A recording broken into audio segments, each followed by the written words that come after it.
And post the drone summit, the Honorable CM has announced that Kurnool will be our drone valley. So we're going to create a sandbox from a regulatory framework perspective and so on and so forth to get Kurnool started in that ecosystem.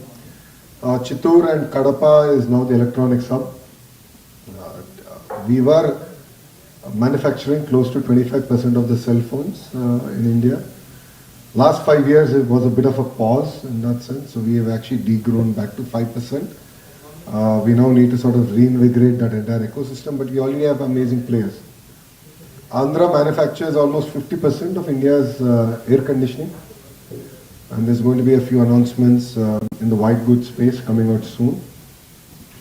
So it's not just about the high tech, we also care about the low tech, because jobs get created across the spectrum. Prakasam district is where your entire biofuels ecosystem is coming out as part of our ICE policy, integrated clean energy policy. We have the entire biofuel ecosystem coming out of Prakasam district. Of course, Krishna Guntur is all about the capital region.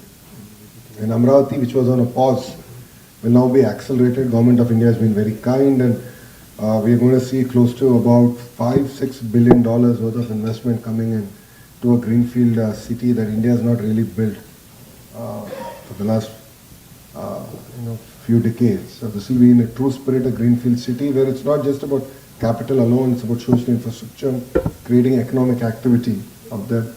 So Amravati will be on hyperdrive. Works are expected to start by December in that sense. So we'll see a lot of activity there. And I think it is the first, of course, ground up city, and it will be powered by AI. So a lot of conversations I've been having with partners and players here have all been talking about the good old days when they came to Amravati, they saw it. It could be traffic management, crime reduction, so on and so forth. I think a lot of work can actually be done in that area. East West Godavari, as Sir has already alluded, we are number 2 only to Ecuador in terms of aqua exports, and it's strategically very important. But I think a lot more work can be done in terms of our entire focus on value addition. And that's the second area. Petrochemical, East West Godavari is known, and there are going to be a few more announcements coming. Green hydrogen is another big thrust area for us as a state government in this entire area.